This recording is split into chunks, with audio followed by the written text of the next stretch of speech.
Montana Democratic candidate for District 19 State Senate, Mary Stange. All right, welcome, Mary. This is Alexa, and how are you doing? I'm doing great, and I'm very happy to be here. Good, good. How'd your drive going? A little damp. A little damp. No kidding. And we're going to be talking about a ton of stuff today with Mary Stange. And again, she's running for District 19 in Montana, which includes multiple counties. Which counties are those, Mary? All of Carter, which is where I live, that's the southeastern corner of the state. Carter, Fallon. I was able to rattle these off for you Yeah, we did. 2 minutes ago. Carter, Fallon, all of Prairie, all of Macomb, most of Garfield, about half of Custer, which is really the ground zero in the district, and a little bit of Powder River. Okay, so, wonderful. It's the largest legislative district in the state. Yeah, that's a huge area. But the population is about 20,000, you said? 20,000 and 5 cows for every human being. But cows can't vote, can they? No, it's too bad. I wonder how cows would vote. But let's get a little bit of a background on you, because you have a fascinating, incredibly well-educated background, and you have kind of a cool business. So let's talk about all that. Give us a little bit what you want the voters to know about yourself.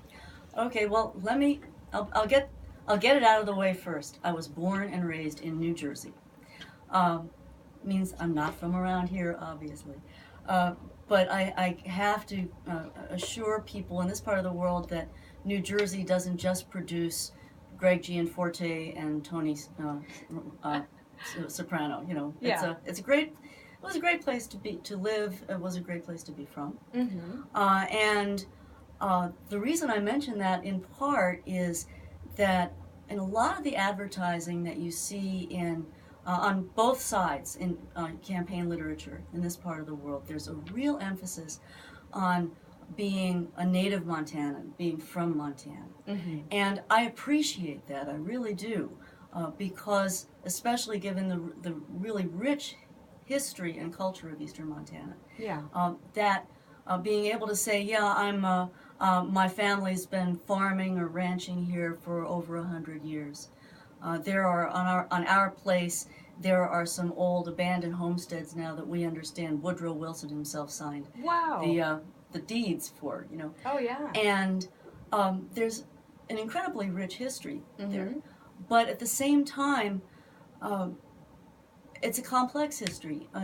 To say you're from Eastern Montana is kind of deceptive because, in a sense, everyone who lives there now came from someplace else, and that even includes the Native American populations who settled here. The Lakota came from Minnesota. The Northern Cheyenne are from the Southwest, the desert Southwest. They came here for a variety of reasons and settled, a long time before any Anglos did. But then you had the westward expansion and the homesteading movement and a lot more going on in terms of human settlement here. Yeah. And to me, that's a very powerful thing, because that means many of us came here and stayed here because we wanted to be here. Yeah. Because there's something about this land that is very, it gets to you, you know. And that certainly was the case for me. I have lived the last 35 years here in Montana, the last 30 years on our ranch in Carter County. That's most of my adult life. And I was curious about this claim of people who talk about being native Montanans and that being, a certain kind of criterion. And I looked up in the U.S. Census figures. For the last 3 times around, it's a fairly constant fact that among residents of Montana, 55% were born here. Okay. That means 45, or nearly half, came from someplace else. Now, they may have come from, with their families, moving because of relocation or a military reassignment or something like that. They may have come as children. They may have come, as I did, because they fell in love with a man who had already resettled to Montana. And it was love at first sight as far as the landscape was concerned. But nearly half are not native. Nearly half, and they stayed. Yeah. And that's the question. What is it about this land, this place, that can really grab you? Mm-hmm. You know, you do fall in love with it, and sometimes it's tough love. The last 2 winters were really, really tough, and in between those 2 winters, we had the awfully hot drought summer. You know? Yeah. And you know, you stick it out.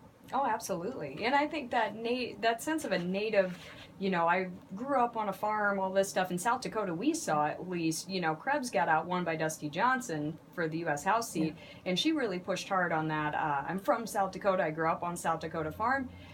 Yeah. Johnson won by a landslide. People weren't interested in, you know, this lifelong kind of thing. They wanted to see what people were going to do for him, what their main goals were, and it didn't seem like she won a lot of ground by pushing that. So, well, I think it depends on what direction you push it in. Yeah. You know, I mean, some of my best friends are century ranchers. Yeah. My campaign manager is one. But it's what you do with that claim that I think matters very deeply, and it's very complicated. And the reason I raise this up front in this context is that one of the key problems that I see with the way the Montana legislature is working, it's been pretty broken down. Yeah. You know, and it's because of a failure to communicate and becoming, I don't like to use the term tribalism, but becoming really entrenched in a particular viewpoint that, you know, gives no quarter. Gotcha. A little more cliquey, maybe? Yeah, and well, people in southeastern Montana, in District 19, when I was prevailed upon to take the plunge and run, I don't know exactly how long it's been that there even was a Democratic candidate, let alone a Democratic primary. Yeah. And so when you lose that balance, then the people who are winning the seat every single time can pretty much take for granted the amount of support they have and the legitimacy of some of the things that they're pushing. Yeah, and I can't wait to jump into some of your views and stuff. I just do want to touch on, you are self-employed as a freelance writer and co-owner of the Crazy Woman Bison Ranch near Ekalaka. Yeah. Raising bison. Yeah. Just real quick, can you tell me how incredible that is? It's incredible. They're marvelous animals. They really are. We got into it fairly early on in 1993. And when we bought the farm and bought the ranch, we didn't know what we were doing. We had three doctoral degrees between us. My husband has 2 degrees from Harvard and Oxford. I have mine from Syracuse. We thought we could just let nature be nature. We thought we could hunt and, you know, just groove on life in the country. We discovered very quickly that it doesn't work that way. We bought severely degraded land. The BLM said it had no agricultural value. Wow. NRCS said the same thing. We worked very hard with both of those federal agencies as well as with some private, like Ducks Unlimited and so on. Oh, really? To bring back that ranch to now, they say that's one of the 3 best grasslands in Carter County. It's really in beautiful shape.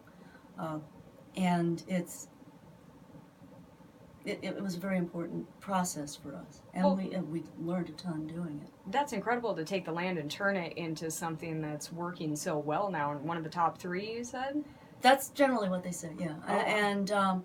And you know, bison are really marvelous animals. They evolved here, you know, so they graze the land very efficiently, more efficiently than cattle do, actually, and. It's been an incredible journey. I mean, Doug he taught at Cleveland State University. He dropped out of doing that to be a full-time rancher. I continued my job. I've taught, and I'm a recovering academic now, retired from academia. Yeah. But I've taught a total of close to 40 years, most of them in rural contexts, both public and private. The last 26 years were at Skidmore College in upstate New York. And there I did a lot of program development, a lot of teaching, also a lot of administrative work. Yeah. And people would say, well, how can you stand, you know, these to be commuting back and forth. And I would tell people, look, farm and ranch wives work off the place. It's just that my town job is 2,000 miles away. Yep. You a little do bit what you farther gotta of a do. commute, but You do what you gotta do. oh sure. But, yeah, and all that time, of course, I was writing. I'm a recognized authority on women and hunting, also on women and firearms. Oh, I just Googled your name and tons of academic articles came up on women and hunting and women and firearms Right. specifically. So we can either jump right into that kind of a thing, because usually when you hear Democrat, you don't also hear pro-Second Amendment. True. That's very true. And in some neighborhoods, that's probably the case. But if you really, and I haven't done my firearms work alone. I've done it with colleagues, both female and male, working on with a male colleague now, formerly of Amherst College, and he and I are working on a book on hunter ethics. Oh wow. But the firearms debate it's complicated. I mean, you can look at the liberal philosophical tradition about individual rights and responsibilities, and you can ground an argument in favor of gun ownership specifically, but not exclusively for self-defense. Okay. You can ground it in that liberal philosophical tradition. When it comes to what's going on with firearms use and abuse today, I think it's such a complex problem. It has so many social and cultural aspects to it that we could spend, the rest of this interview talking about it. I don't really want to dwell on that. But I would say I've written a book called Gun, Women, Firearms, and Feminism in Contemporary America that was published by New York University Press. I've written Woman the Hunter and a slew of, as you say, of articles that deal with firearms use. I was a contributing writer for USA Today for a number of years and did a lot of my writing there, including some work on Native American issues, Russell Means and Company.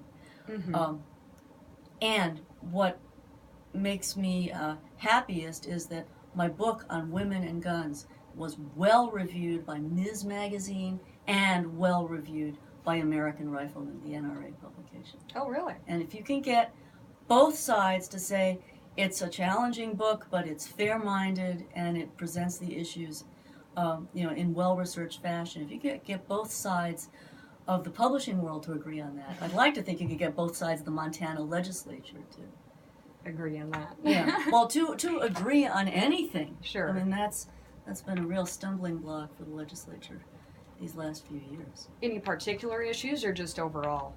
Just overall. Yeah. Yeah. Oh, yeah. Well, aside from having, I guess, something that would appeal to both sides a little bit and maybe more common sense, what are some other views that you think you could bring both sides together on and kind of, how do I say this, facilitate some movement forward in the legislature? No, that's a complicated question, and it's a tough act right now. Yeah. Because the legislature has been so incredibly dominated by a particular brand of conservatism. And I certainly don't want it to come across as being anti-conservative or anti-Republican for that matter. I think you said some of my best friends are conservatives. Yes. And I agree with the commentators these days who say there was a time when there was a kind of liberal-minded Republican. What does that mean exactly, a liberal-minded Republican? Just real quick, for anybody who's just tuned in, this is Mary Stange running for District 19 in Montana for the state Senate. Well, a Republican who would seriously grapple with both sides of a complicated issue. Okay. Republicans like Nelson Rockefeller, Jacob Javits, both of whom were in New York State.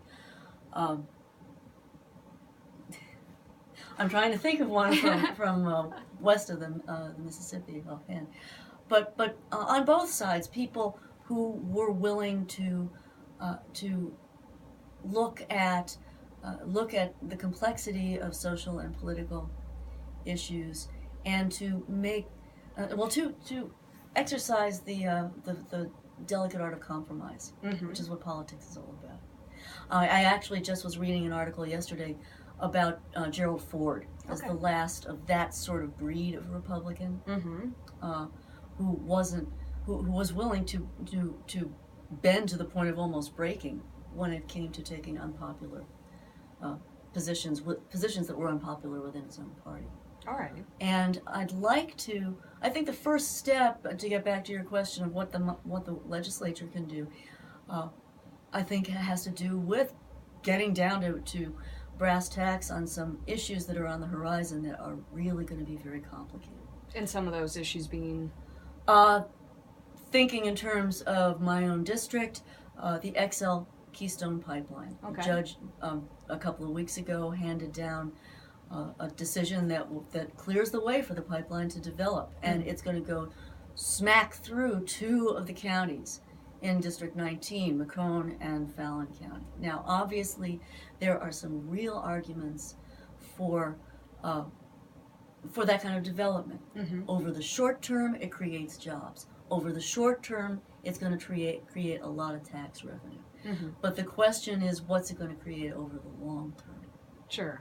You know, Baker, Montana is a real case in point here, because there are a lot of people in Baker who say, yeah, it's going to bring money, it's going to bring jobs, happy days will be here again.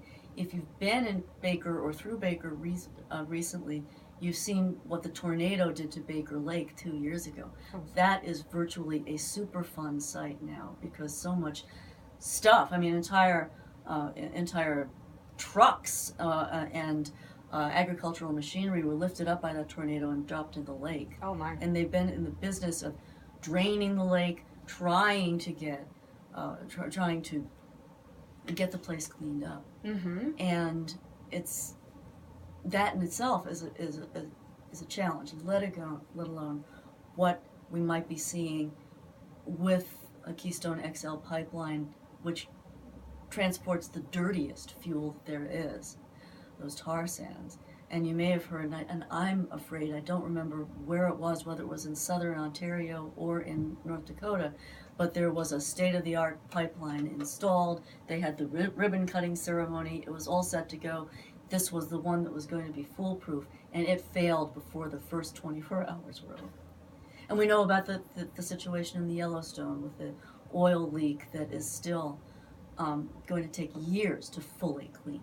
Overall, though, isn't a pipeline safer per gallon than railway or by truck? Yeah, if you're relying on transporting fossil fuel, that argument can be made. But then there are the questions of less invasive alternatives like wind and solar that could stand a heck of a lot more development. Sure. So I think environment is a key issue that I'm going to be looking at here with my background writing about hunting and outdoor ethics and so on. How can I not? There's also the question of what the agricultural population is looking at now, especially with these tariffs and some of the other things that are being promoted by the current administration in Washington. And this was, it was interesting to me. I was at a legislative training session last week at MSU Billings by the nonpartisan Montana Council on Budget and Policy. And it was an excellent presentation just on how the budget is put together. And I don't know, greater minds than mine. I'm more of a policy person myself. But one of the things that was clearly in the shadows, whether they were talking about educational policy or health and human services, what's going to happen to rural health clinics, for example, what's going to happen with Governor Bullock is bullish on keeping the Medicaid expansion and so on, but that's federal money. The SNAP program, which is a big part of the Farm Bill, is federal money. What right now, both in the House and the Senate, the Democrats have produced a farm bill that is going to preserve those so-called entitlements. But what happens if those entitlements go away on the federal level?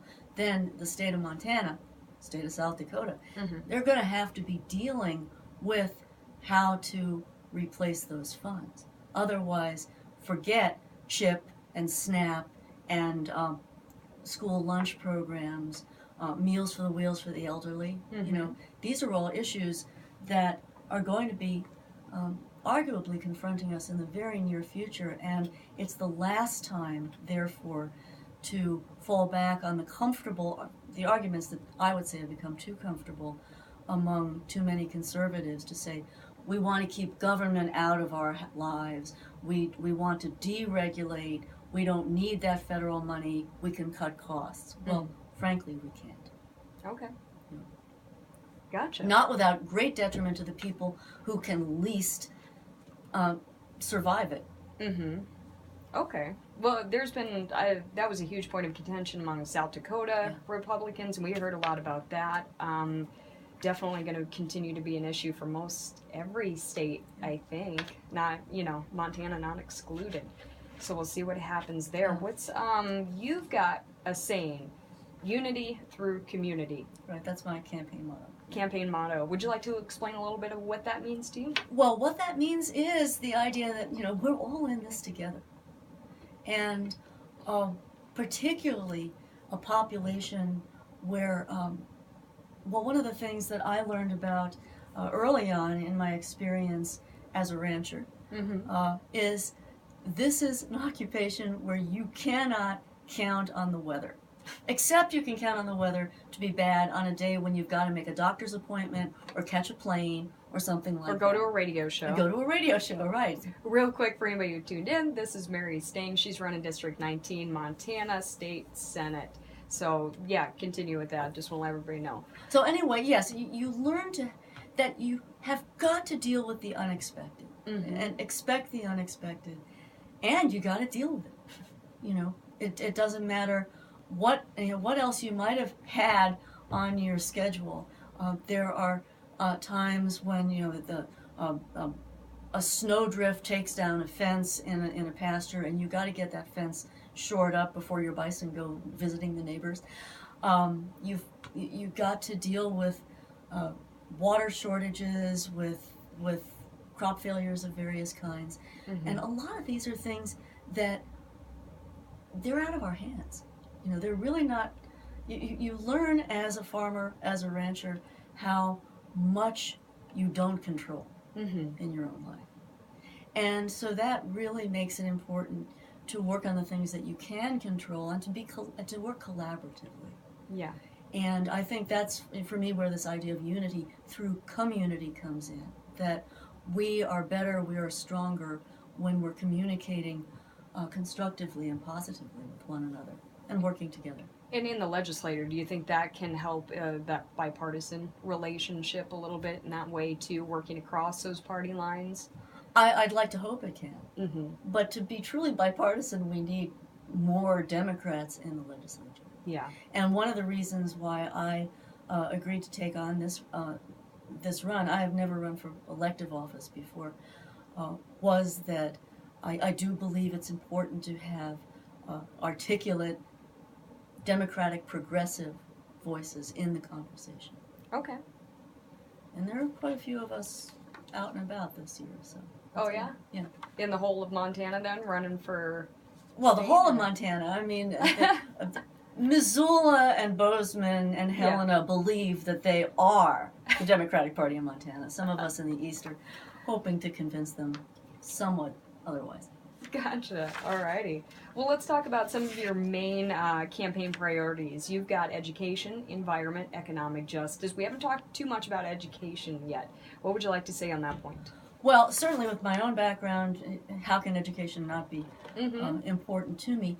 But it's incredibly important in Montana in a variety of ways. One is that education accounts for fully half of the general fund in the state budget. Wow. It's a terrifically large expenditure. For reasons that actually, before we went on air, but for reasons that you and I were talking about, the fact that you have a very large state. Montana is the 4th largest state in land area. We're in the bottom 10 in population, although we did finally make 1 million people and might even get one of our 2 congressmen back if we're lucky. but it's a sparsely populated state, but every bit of the state is populated to some extent, which means you have to provide educational services often over long distances. And that's a challenge that we need to figure out how we can meet more effectively without putting every child in a small school district, say where there are half a dozen students, putting them in a room, in front of a monitor and doing distance learning. We've got to do better than that. For those not here, she put her fingers up and did the quotey things, distance learning, which is kind of a dirty word for anybody who's, in some occasions, who's worked in small school systems. Yeah. Because that it's you could be tough for 'em. you could be replaced by a computer program. Yeah, and there's a big difference there. And just speaking from my own experience, I taught for a little while in journalism and English in a small rural school with like 3 juniors, 5 seniors, itty bitty. And when I had to leave there, they actually had to do computer work in their English course the rest of the year online. They were miserable. They said it was the worst thing ever. I got texts from them, and they're like, "Can't you just come back?"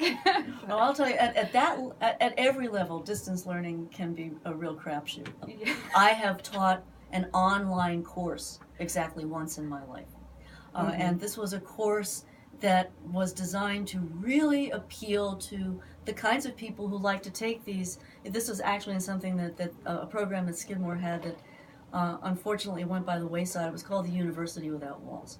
And this attracted non-traditional students. They tended to be older and have their lives more or less put together.